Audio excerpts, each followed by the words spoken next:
Welcome to MSP Unplugged. I'm your host, Paco Lebron. This is the place to learn how to run your MSP, whether you're a nimble MSP or leading a team for the journey. This is the place for you. Let me introduce to you my guest today. We have Leonard Dimiceli, Channel Chief of Rythmz. Leonard, how are you doing today? I'm doing well, thank you. Appreciate you taking the time out here. But before we go into Rythmz, who is the guest of the show, we want to find out a little bit about you. Can you tell us a little bit about your journey into the channel and how you found your way to or got lured into Rythmz? That's a long journey. So, like you said, my name's Leonard Dimiceli from San Diego. Originally started with an MSP in Orange County, in-house IT, very large MSP. They were selling email security to customers. They were in a peer group. And in that peer group, there was, wait, you sell what and how do you sell it? And gosh, can I buy that? Can I buy that? And it became enough to where Glenn Ackerman, the CEO, said, we need to start something. So we started Spam Soap, and years after, 5-7 years after that, we ended up selling Spam Soap. And then from that being part of an MSP to a vendor, then it was multiple other vendors within the channel. So it's about 15 years in this ecosystem in the MSP channel. Okay. And then in the last 9 months, Steve and I worked together at Spam Soap and in-house IT. Steve called me about a year ago and said, hey, I've got this startup. I'm super excited. I think we can do something together. Let's get the team back together and do another one. So about 9 months ago, I joined the company. Very cool. So as you heard me earlier, I say he lured in as a joke, as we know Steve Copeland here, a good friend of the network and of the podcast as well. Is Steve at the show this year? He is not. We're growing. We've got a lot of growth pains. We're making a lot of decisions, and Steve's doing some really exciting things right now. Exactly. So he may show up for, there's a chance he'd be here tomorrow, but he's doing a lot of exciting things. So right now he's not. Gotcha. Well, if we do bring Steve into a TechCon or an event soon, he's a hoot. So definitely with these two as a dynamic duo is definitely a great time. So, going into, as you mentioned, the startup Rythmz, right? And, we've seen Rythmz now for, as you mentioned, the past 9 months. Yep. We have really been seeing it everywhere. On social, we've been seeing it at events. But what is Rythmz, and what does Rythmz do for the MSP? Yeah, so this is Rythmz. So we start with an MSP pedigree and being in the channel pedigree, understanding how MSPs want to be treated and products and services. This is literally Rythmz. This is 5G in a box. Okay. So this has all the components like a router, SD-WAN card with multiple bonded SIM cards, truly bonded, so hot. AT&T, Verizon, T-Mobile, and then on the top is an antenna. So this is everything you need to broadcast, have internet, Wi-Fi, temporary or long-term. Gotcha. Now, would you say, and not to say that if these are anything related, but would you compare this to something like a Cradle Point, or what is the main differences that the Cradle Point couldn't suffice to what Rythmz can do? Great question. And the antenna on top, entire top lid is an antenna, 3 bonded SIM cards from multiple carriers, and our SIM cards have a priority. So in the prioritization of SIM cards, you have EMT. Right under EMT is our SIM cards, and then most other general public falls under there. So we have a priority SIM card, unlimited data per month per SIM card. Okay. And then the antenna. Okay, gotcha. Now, I would imagine for someone that's, 5G in a box, internet, with 5G, I would imagine placement makes a difference, different edge case scenarios of what would be some scenarios that an MSP could use Rythmz for, because, with a lot of them, they're thinking maybe backup internet, but I'm sure there's so much more that Rythmz can do for an MSP for whatever possible industries they may be serving. Absolutely, it's yes and. So, most common is, hey Paco, internet just went out, someone cut the fiber. Oh crap, we need internet. So it's a great, I call it an emergency response. So fiber, someone cut fiber, flood, fire, whatever the emergency is, it's an immediate, I need internet. So it's an immediate emergency response. And then there's incident response. So someone gets hacked, you bring down the network, bring down internet, and then you bring both of those back up, sanitized internet. So it can be part of your incident response kit. So the other is we moved buildings. I thought Spectrum was going to be a week or two, and oh my gosh, it's going to be 6 months or 6 weeks. So once again, that's kind of an emergency. We need a box temporary. We also do a lot of events. So most often we don't hear or see MSPs monetizing internet for events because they really haven't had a solution. Sure. So now as a short-term solution, MSPs can monetize indoor and outdoor events, festivities, whatever they are. So a short-term. And then moving into more long-term, this could be a great backup. So I've got a primary already, but I wanted an alternative backup and a secondary internet. Could be secondary. We've got the least common is primary internet, but definitely can be. We've got a dental center, a dental surgery center in St. Louis, who has 3 locations. They're live 6 days a week. They do surgeries, large files. They want redundancy. So this box, once again, has 3 live bonded SIM cards. So for whatever reason, surgery, pre-surgery, during or post, doing transfers of files, they've got AT&T, Verizon, T-Mobile. So if one of those were to go down, it fails over immediately. You don't even notice the going from AT&T to Verizon. So those are kind of some of the use cases. Gotcha. Now you mentioned failover because I think that's something that that every MSP has dealt with for quite some time. And failover and failing back has always been a true chore. I assume because it's all truly bonded, it has that ability because of the prioritization to go back one or another, whichever is actually online, strongest salute. To actually you don't even notice. Okay. You don't even notice that it went from AT&T to Verizon. Gotcha. Now, for someone to put this in, let's say, for example, as a secondary internet source, and they were going to switch it over, I imagine it has, outside of Wi-Fi capabilities to connect for 5G, there are some LAN capabilities to connect to the existing equipment that an MSP may have. Yeah, so if I were to open it and show you, but I'm not, inside it has a LAN and WAN ports. Okay. So we call it, you can make it a dumb box, or it could be a smart intelligent box. So depending on what you wanted to do with it, is there infrastructure or not? What do you want to add to it? So yeah, there's LAN and WAN ports inside the box.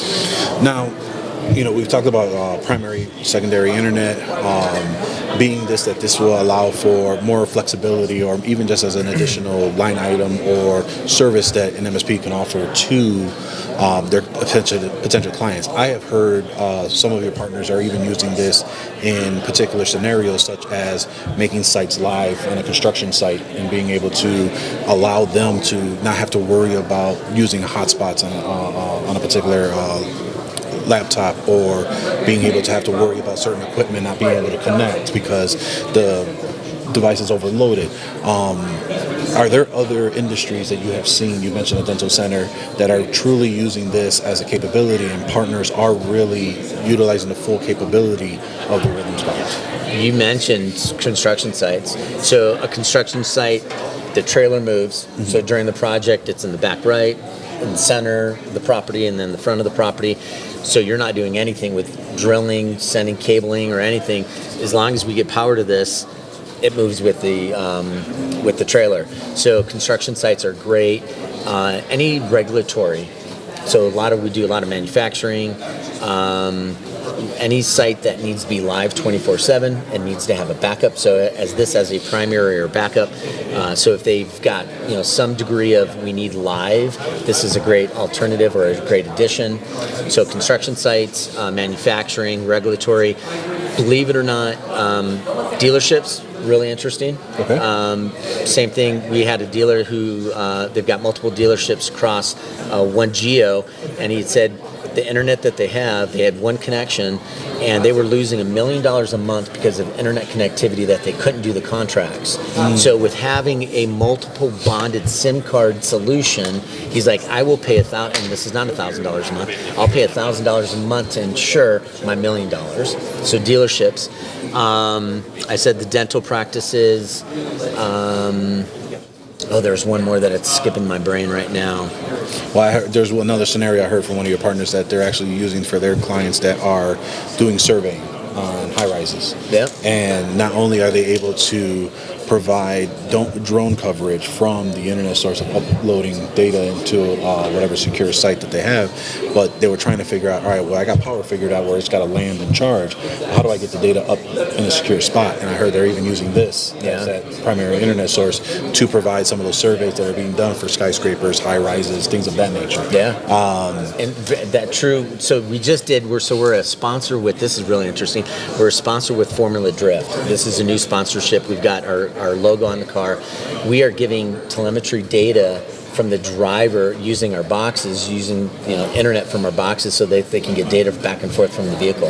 Wow. Which is totally cool. Like very niche. Extremely niche, but sure. Yeah, but it's really exciting. So multiple, we've got 2 or 3 drivers that are using our boxes for data, real-time data. And it's kind of interesting and cool, right? Because it allows you to understand that the proof of concept of this is truly a mobile internet source.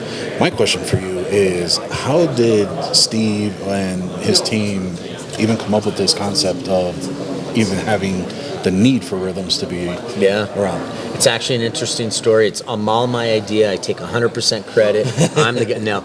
So we were doing an event in, I think it was Beverly Hills, LA area. The CEO is at an event. Steve's also at the event as well. It's at a mansion, extremely beautiful property. The internet's down. People are complaining the internet's down. It wasn't the internet, it was the network. And the CEO says to Steve, I don't care what it is, figure it out and fix it. Yeah. Well, from that was truly birthed Rythmz. It was, how do I ensure we get a mobile internet solution to an event, so the next time the CEO does one of these, he's not about to be I told you to fix it, and Steve fixed it. Very cool, very cool. The reason we exist is because you cannot stay ahead of all threats. It's impossible to detect every threat out there before it becomes an issue. So what we do is we block by default. And when you block everything by default, it really doesn't matter if it's known to be bad. If it's not on the list, it cannot run in your environment. And that is our core focus. Zero trust principles, block first, limit what applications can do. And the other stuff, yes, we chase the threats, we hunt the threats, we do everything else, but that's the backup. The core of ThreatLocker is zero trust. The team is the real part of it. Cyber heroes, we call them, and they range from everyone from the marketing department right through 24-hour, 365-day-a-year support to our clients, which is less than 30-second response time. We've got some of the most advanced threat intelligence team, advanced development teams in the world, and we're constantly hiring and growing that team. And that's what allows us to deliver the best service. So obviously from the need, being able to go through that. Now, you mentioned that it's a monthly service when enrolling in a partner program. Is that all in? Does the MSP pay for the service that is included with those SIM cards? How does that work for if someone was trying to get involved and trying to leverage one of these devices? Yeah, so right now we have 3 products, for lack of better word: small, medium, and large. And it's a monthly subscription, so you're not buying it, you're leasing, renting it from Rythmz on behalf of your customer. So when you lease one of these, it's all in. Okay. Right? So the bandwidth of the SIM card, so it's unlimited data, all the technology inside of it. You're literally renting this, and all you are doing as an MSP is plugging it in. The SSID, the password, we work with you. Do you want it open? Do you want it something creative and fun? We'll work with you on the back end. But there's no additional fee. No overages or metered. It's unlimited data per month. Now, is this site to site? Can this be transitioned from one client to another? Yes. So it has that flexibility of, I wouldn't say multi-tenancy, but being able to move it from site to site if needed, or from client to client if you were trying to reuse that box for the subscription that they're paying, leasing the box from you. Yeah, absolutely. So we have a couple models. One model is, oh crap, Paco, customer's down. Leonard, can you fly one of these overnight? We do it all the time. Okay. Expensive to fly them, but we do it all the time. The other model is you, an MSP, would take possession of this, pay us monthly for it, and then you monetize it when the customer needs it. So you would have this box, and because it's bonded SIM cards, you've got AT&T, Verizon, T-Mobile. we do need to check the location of the building, but it's going to transfer based because it's AT&T Mobile Verizon. So we're good on the coverage. So I would imagine, someone reaching out, hey, I heard about Rythmz, I want to join as a partner. Can you walk through a little bit about how easy it is to be to sign up, be a partner, get their hands on one of these? Can you talk about the leeway time and how long it takes for them to A, be a partner, and B, to be able to try one of these out? So coming from the MSP world, I feel like we've done enough because I've started multiple channel programs, and we really try to keep it at Spam Soap. We said simple, clean, easy, and it was just how easy can we service a customer or an MSP, because anytime you touch it, margins get eroded. So we want a simple, clean, easy program, and Steve and I kind of moved that into Rythmz. So we have an MSA you sign. The MSA basically says the boxes are not yours. You're leasing those on behalf of the customer, and it's a monthly subscription. And it's a month-to-month. No minimums, no commitments, no financial, nothing like that. So we make it super easy. You sign that MSA. That allows me to do some go-to-market strategies, which I do all the time with partners. It allows me to give leads to you that we get that are in your geo. So extremely easy to get going. You sign the MSA, you don't do anything, we can do that. You sign the MSA, and we can start doing some, account mapping and the go-to-market strategies for events, for backup, or for primary, or for emergency response. We can do kind of mapping out your accounts and do some go-to-market strategies. How you get one of these is really easy. Once you sign the MSA, we have, depending on which group you're with, we have some POCs. If you're an ASCII member and a couple other members, we'll give you a handful of these a year, totally free. I'll pay for the shipping on both sides, and you get up to 14 days, 10 business days to try this at a customer site, or to try it at 2 customer sites, whatever it might be, right? We get a couple that are like, yeah, I've got 2 or 3 customers. I can drop it in for a couple days. Does it work? Yes or no? And then hit a couple customers within that 14 day. So we do POCs so that you can try it out totally free. Like I said, up to 14 days. Now, is that proof of concept, or actually, let me rephrase my question, is it available just in the U.S.? Is it available across different countries? Tell me a little bit about where this is available for. So right now, the go-to-market strategy in 24-25 is U.S., continental U.S. We're working on Canada. We're working on South America, literally South America. Part of our business is we've got some business in Costa Rica. Okay. So we've got a box or a couple boxes deployed in Costa Rica. It has to do with the SIM cards, right? So Canada, our issue is predominantly Rogers, and when I say that to the Canadian partners, they all laugh. They're like, who isn't, having fun with Rogers? Yeah. But we're looking into options like eSIM cards. Okay. And so once we do an eSIM card, then I can open it up to Canada, Mexico, South America, and then even east into Europe. Okay. But right now it's U.S. only. U.S. only. And so right now you've mentioned T-Mobile, AT&T, Verizon. Are there other services you're looking to integrate into the box? Are there any in the coming forecast that you can share, or just share that there are others that are being looked at right now? This is, if any of you, and he said it, if any of you know Steve, or when you get to know Steve, the guy's working on a lot, literally, and that's one of the reasons why he's not here. So can't share what we're doing, but there's some acquisitions, there's some new technology, there's some new providers, negotiating contracts of multiple things. So yes, this is literally phase 1 of what Rythmz is. Look for more interesting hardware. So when we launched it as carrier agnostic. Okay. AT&T, Verizon, T-Mobile. We are not necessarily hardware agnostic right now. Okay. We will be hardware agnostic in the next handful of months. That's part of what I can't tell you, but we will get there. And then other things, some acquisitions and other providers are all literally being negotiated now. Very so a lot of exciting things. Very cool. Can you share a little bit about the business, right? So right now it's been 9 months. I know you just came on right now. How's growth been? How have partners reacted to this new offering that's coming through? You mentioned a couple other organizations like ASCII. What's the feedback? How are they engaging with you all? What's the good, the bad, the ugly? How are they engaging with you all as you're coming into the space? Well, it's 100% good. Everyone wants 10 of them tomorrow. No. So to be transparent, there's some people just don't get it. Okay. Right? Some people it's expensive. It's internet in a box. I don't see a need. I don't like. then you kind of, take a time out and you ask questions like, do you ever get a call, hey, Paco, the internet's down. You're my MSP. You're this dude that the trusted advisor. Your cloud apps are. I can't get to your cloud apps that you got here, and you're not the dude that put the internet in. But yet you're the first one to take the call. They're like, yeah, you're right. I do take the call, and I'm not monetizing it. So that's kind of an interesting thing. We have. Go ahead. So no, I was gonna say. So it's funny because I had an exact similar scenario that you had. I had a client who runs a auto glass repairman, one of the biggest ones in Chicago. We have one of their sites. We've been working to try and get their other sites. It's a family business. His uncles and brothers own the other ones, and so he was upset because Comcast went down.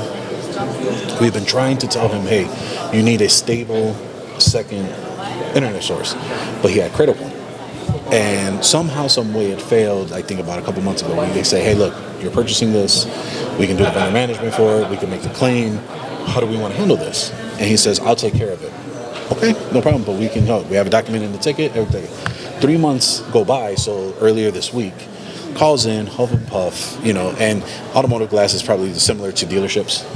They're, if it's not there, they're ready to start wrecking things. And so he calls me. He's really upset. He's like, "Look, you guys are great when you react, but I had this Cradlepoint here. You guys provided this to me. I don't know what's going on." And so I had to say, okay, well, let me explain something to you. One, that was there when we took you on as a client. We did not give you that Cradlepoint. Let's get this straight. You're purchasing that through it. And so as I'm talking to him, he may not have believed me or something, so he's logging into his Comcast account. He's like, "Oh yeah, I am paying for it." So he's like, "Well, why didn't you tell me any of that?" I said, "Well, that's a great question.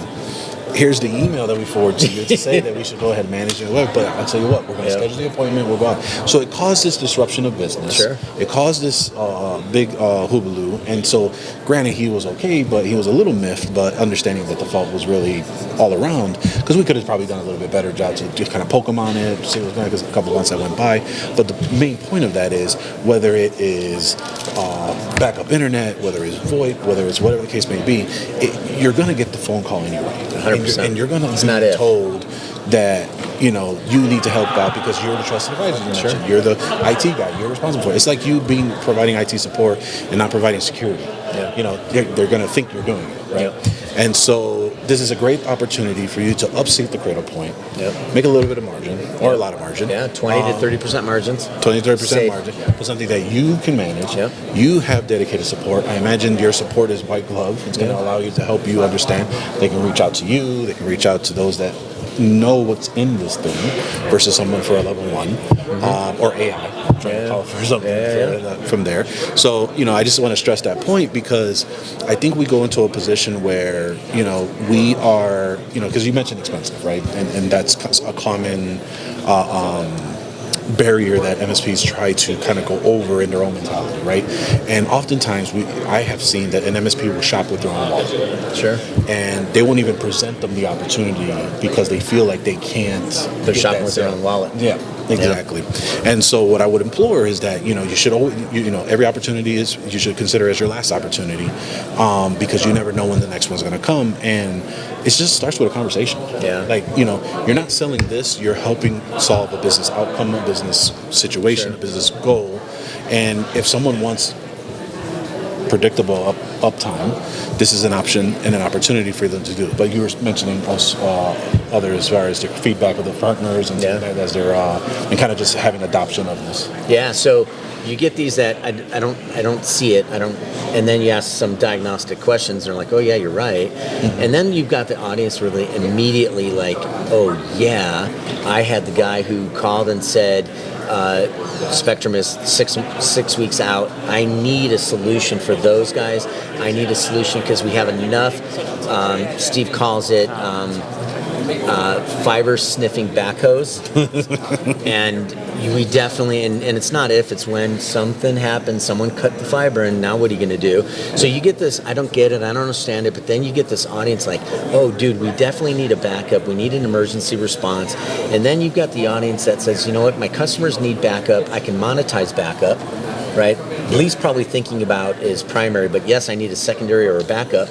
And then the exciting part, and it really is, because it's totally net new revenue, is events. We've got MSPs who, especially in Orlando, we got Orlando, Atlanta, and then Vegas, MSPs who are now verticalizing events.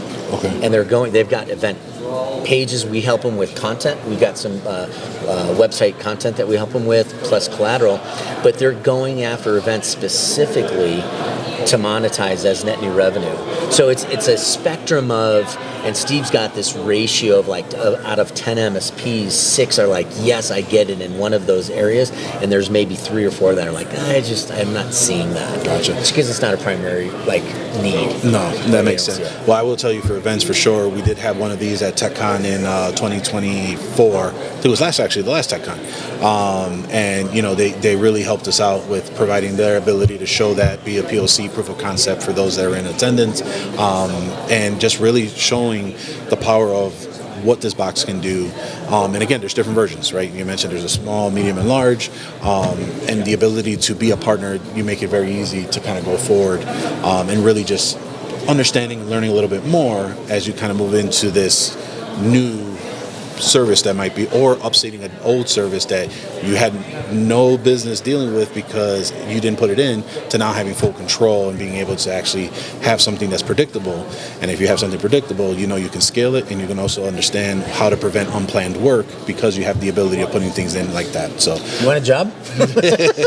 So nailing the message. But you know, as we wind out here, Leonard, is there anything that we haven't touched on about Rythmz, about what you all are doing as a business, what you're trying to bring to the MSPs, as you kind of move forward with some of the new initiatives you got going on? Yeah, I'd say, you know, and I'll leave with, you know, my contact information, and it'll probably be on the podcast as well. Reach out to me. I would love an opportunity to speak to an MSP about, like, let's look at your customer profile. Let's talk through how you can monetize and add additional, and I can't emphasize it enough. It's additional revenue, not displacing. You've got a PSA and I'm asking you to go from one to the other. This is totally net new revenue. Love an opportunity to go through a market strategy. How do we email? How do we talk? How do we handle objections? We can do the POC, like I said. Walk you through which of your customers we should reach out to first. And what's that language like? What do you speak to? How are you speaking to them about something totally new they're not thinking, nor you are really thinking about yet? So we make it easy. We've got the POCs, we've got go-to-market strategies. We can walk through the different verticals and how you speak to them. Very cool. Now, if they wanted to reach out to either know more about this, join the program, or maybe even just to pick your brain as kind of how can they introduce something like that? How can they reach out to you? So website is rythmz.com. My email address is first.last, leonard.com, or excuse me, leonard.dimiceli@rythmz.com. And I'm sure you'll put it up on the website. Yeah, more than happy to schedule a 15, 30-minute call with you. Pick my brain, ask me questions, punch holes in the thing. Totally not committed to doing anything but having a conversation with you. Like I said, we don't take your credit card, and I'm not asking for a minimum. Let's engage in a conversation to see if the thing's worth it. Awesome. Now, Leonard is great people. I've known him now for quite a few months, probably now closer to a year. You know, and yeah, great to talk to is just as an individual conversation. He knows a lot, has been in the space for quite some time. So I would implore you to just reach out just in a conversational basis, but also in the event that this does seem to be a fit, definitely go ahead and speak with him as well. So appreciate you taking the time coming out and talking with us here. And thank you for tuning in. Tune in every week. If you want to catch the video podcast, we're on youtube.com/MSP Unplugged. Like, subscribe, and hit the notification button so you'll be notified whenever a new episode is available. You can also take us with you on the go on your favorite podcatcher app. Head to MSPUnplugged.com and you'll be able to see all the podcatchers that we are on. Click, subscribe, and you'll be able to go ahead on your way. Again, we appreciate you tuning in this week, and thank you so much for listening to us as we sign off. And we will see you next time on MSP Unplugged.